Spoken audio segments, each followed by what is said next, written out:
Try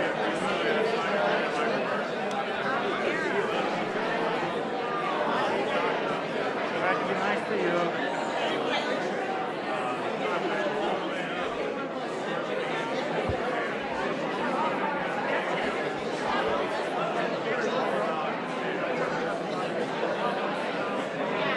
I didn't work one time.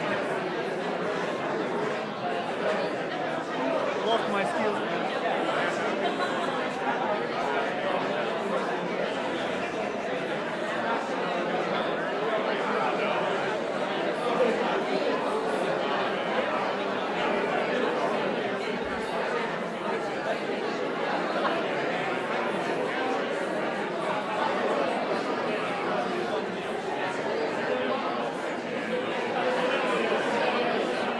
Ladies and gentlemen, please take your seats and silence your cell phones. Thank you.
No, all these people can get in here.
Ladies and gentlemen, the President of the United States, accompanied by the Vice President of the United States.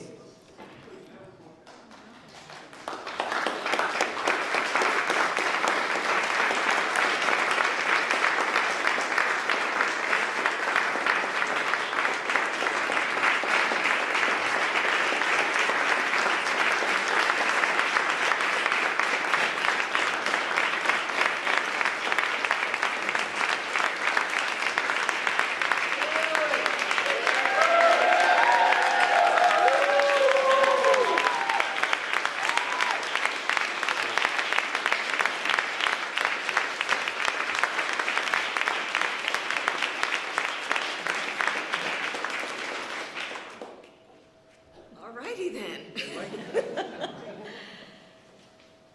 Good afternoon, everyone. Good afternoon. Let me start by saying to all of the leaders here, thank you. Thank you. To the members of our United States Congress on both sides of the aisle who helped pass the COVID-19 Hate Crimes Act. Thank you.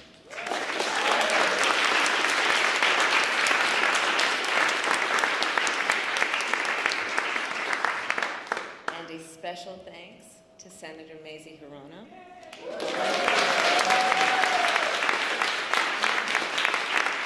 and Congresswoman Grace Meng,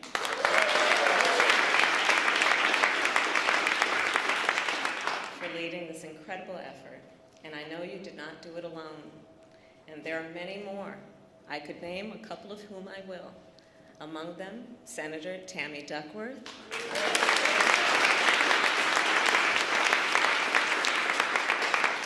Senator Richard Blumenthal,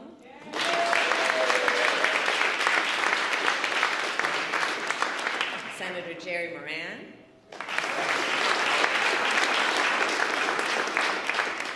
Congresswoman Judy Chu, Congressman Don Beyer, and Congressman Fred Upton.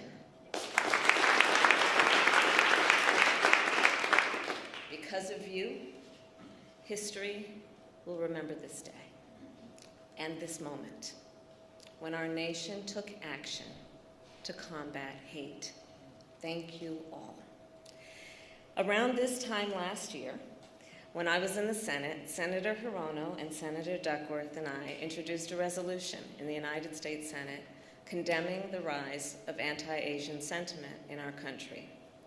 At that time, more than 1,100 anti-Asian hate incidents had been reported since the start of the pandemic. Today, that number is more than 6,600.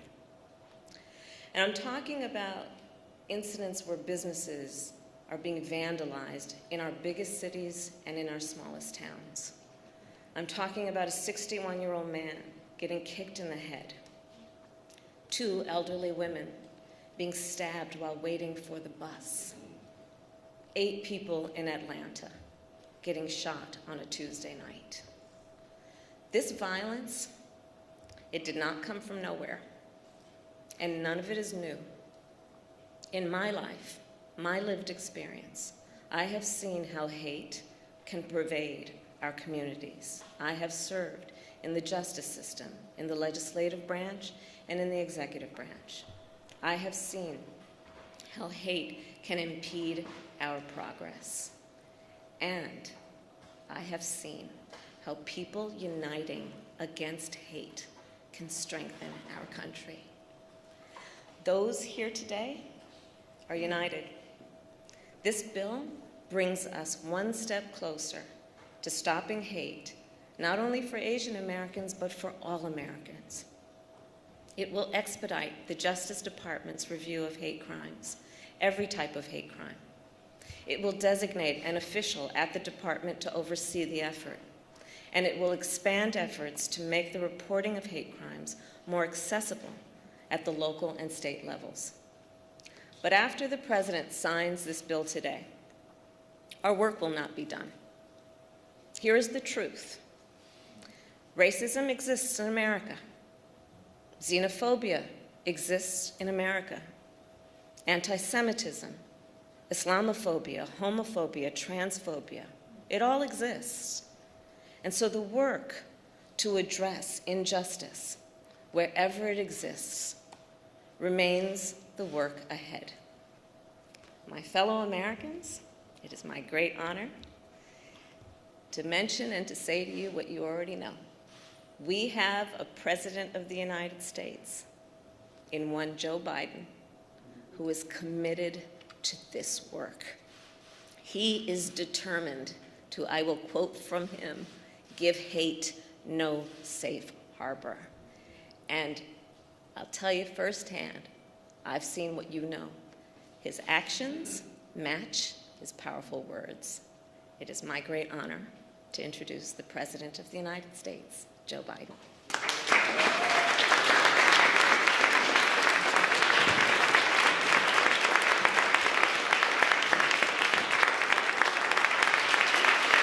Thank you.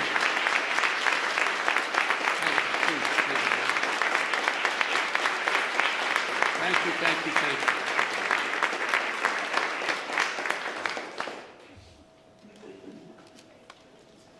Susan, progress is possible. We're moving. Good afternoon, everyone.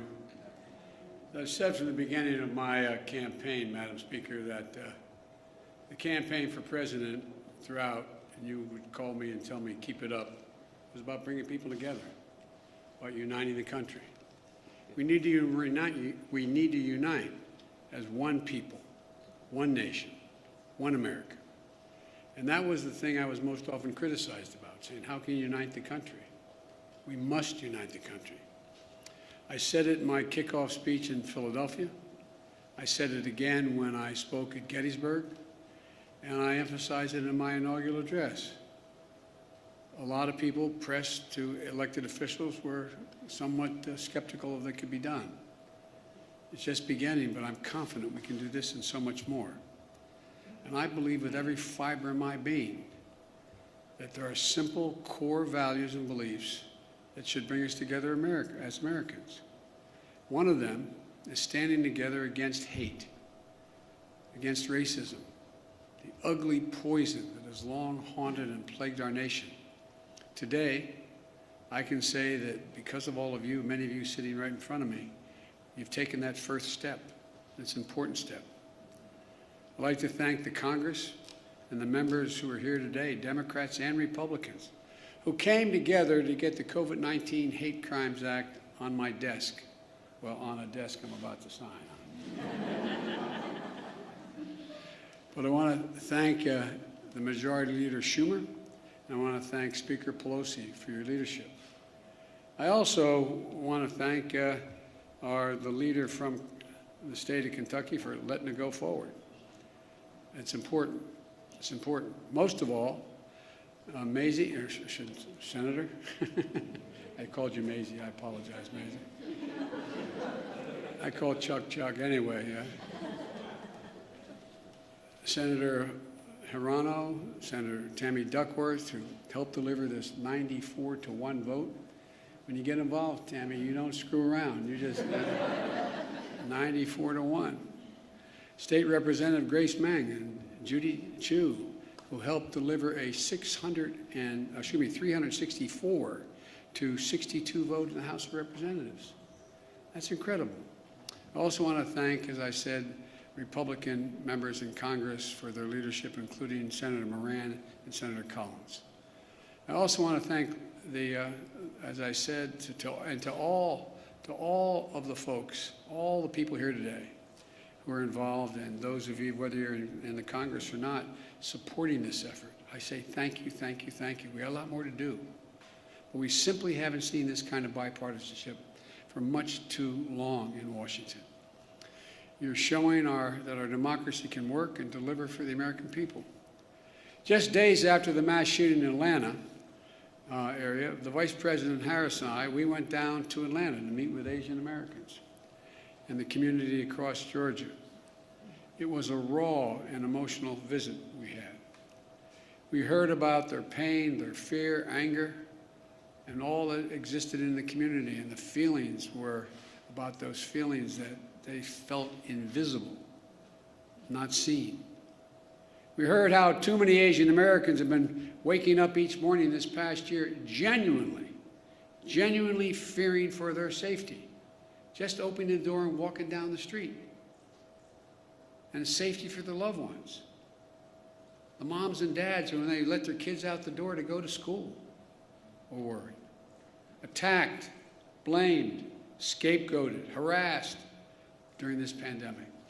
Living in fear for their lives, as I said, just walking down the street. Grandparents afraid to leave their homes, even to get vaccinated, for fear of being attacked. Small business owners targeted and gunned down. Students worried about two things: COVID-19 and being bullied. Documented incidents of hate against Asian Americans has seen a shocking spike, as the Vice President has outlined at the front of her comments, let alone the ones that have never been reported. Gut-wrenching attacks on some of the most vulnerable people in our nation, the elderly, low-wage workers, women, brutally attacked simply by walking outside or waiting for a bus. Asian American women suffer twice as many incidents of harassment and violence as Asian American men. And the conversation we had in Atlanta is one we're hearing all across the country, that all of this hate hides in plain sight. It hides in plain sight. And too often, it is met with silence. Silence by the media, silence by our politics, and silence by our history. For centuries, Asian Americans, Native Hawaiians, Pacific Islanders, diverse and vibrant communities have helped build this nation, only to be often stepped over, forgotten, or ignored. Lived here for generations, but still considered by some the other. It's wrong. It's simply, to use the phrase, it's simply un-American. My message to all of those of you who are hurting is, we see you. And the Congress has said, we see you. And we are committed to stop the hatred and the bias. In my first week in office, I signed a presidential memorandum directing federal agencies, all of them, to combat the resurgence of xenophobia. Not just one, every agency. Attorney General Garland, Deputy Attorney General Lisa Monaco, Associate Attorney General Gupta are all here today. The Department of Justice is strengthening its partnership with the community to prevent these crimes, in addition to its other work to take on violent extremism and domestic terrorism. And with the new law, this new law, the Department of Justice and our entire administration is going to step up. Right now, this is a critical problem of hate crimes being underreported. It stems from two challenges. First, there's lack of resources and training for state and local law enforcement to accurately identify and report hate crimes to the FBI. Secondly, for more people in communities of color, there are language and cultural barriers in how to communicate what's happening to them.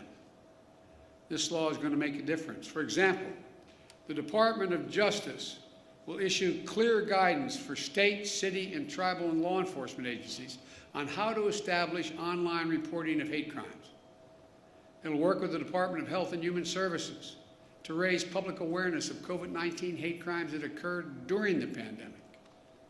It will also be a devoted official at the Department of Justice whose sole job is to expedite the review of hate crime reports.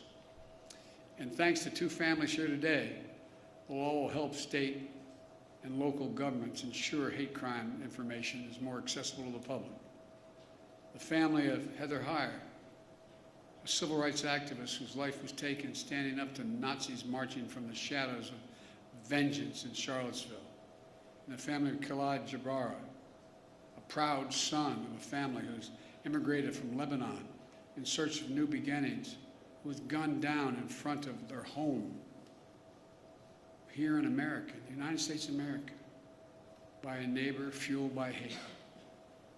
Khalid and Heather were murdered on the same day, 1 year apart.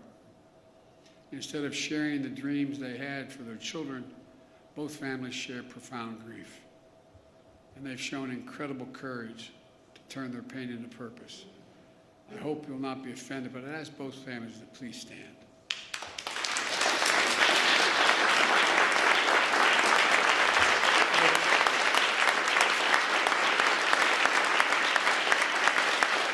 I want to thank you.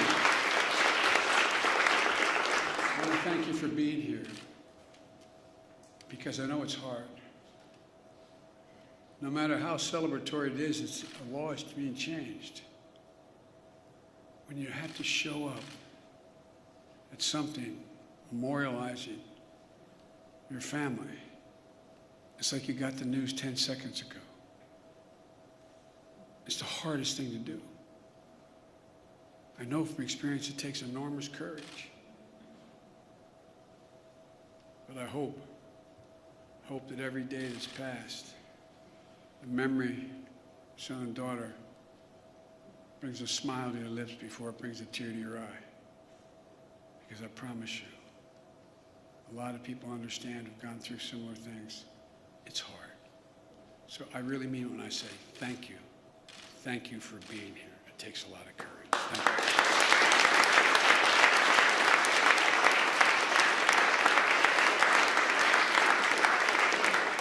Because of you, the amendment named in honor of Khalid and Heather is now law, to make sure that hate crimes are more accurately counted and reported, and hopefully leading to a continued focus on ending these crimes.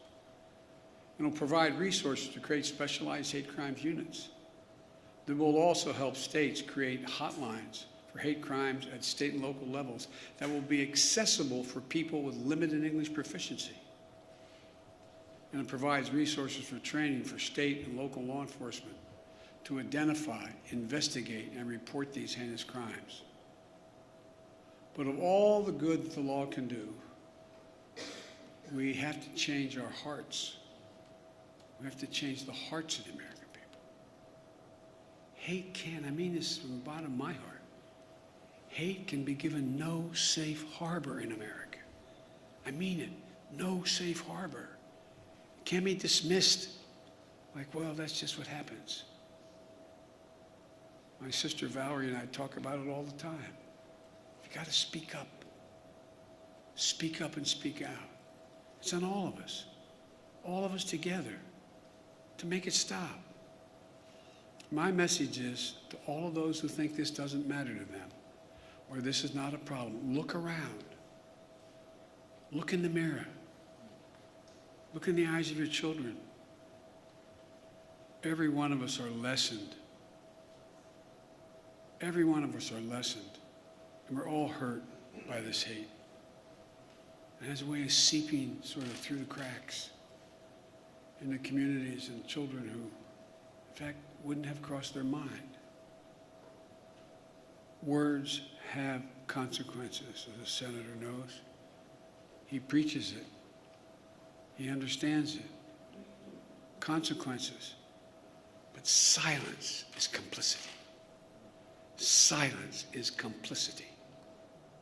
And we cannot be complicit. We have to speak out. We have to act. That's what you've done. And I can't thank you enough. I'm proud today. I'm proud today of the United States. I'm proud today of our political system, the United States Congress. I'm proud today that Democrats and Republicans have stood up together to say something. Let me close with this. Grief, as we all know, is universal, but so is hope. So is love. Sounds corny, but it really is. It really is. And hope and love can be contagious.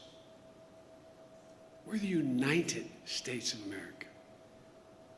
We're good and decent people. We're unique among all nations in that we are uniquely a product of a document, not an ethnicity, not a religion, not a geography, of a document. And think about this, I'm being literal.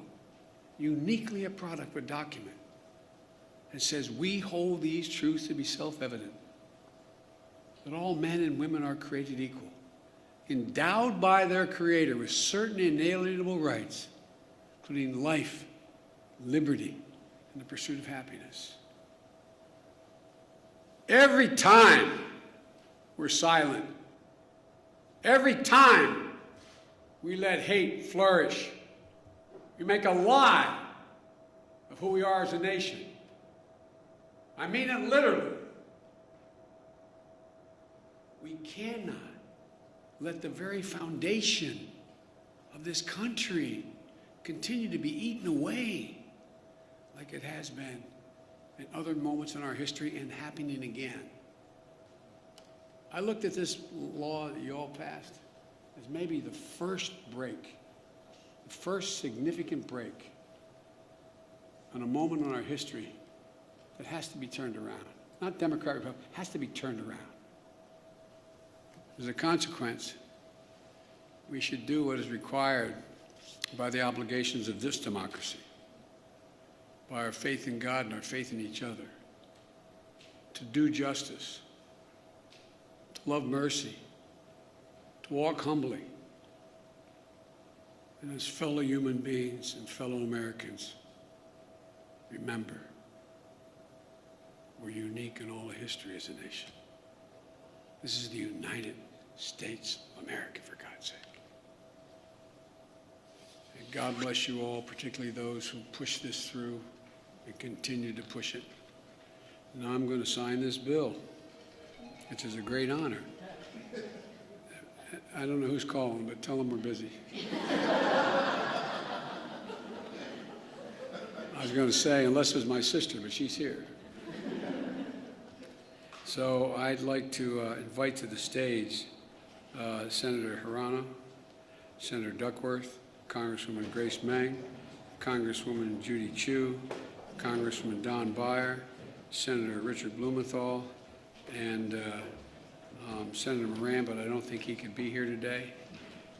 Actually, I should put the table down the middle of all of you and sign it down there. But thank you, thank you, thank you.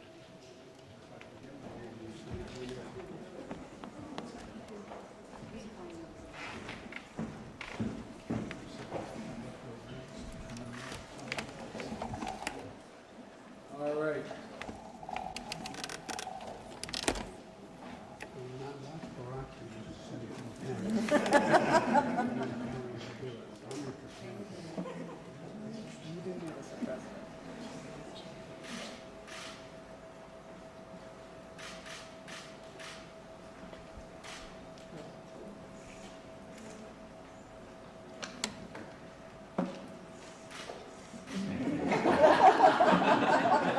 I got a new way of doing it.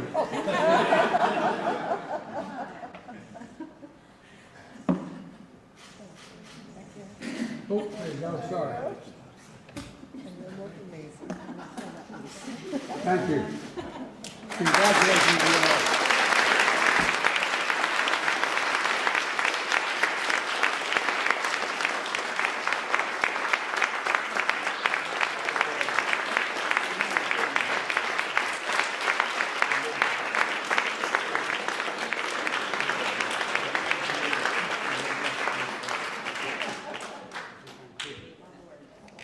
All right. Thank you. I've heard you say this before as I walk out of my grandpa's house every time he said, Joey, keep the faith. My grandmother said, no, Joey, spread it. Let's go spread the faith. Okay? All right. Hey, gentlemen.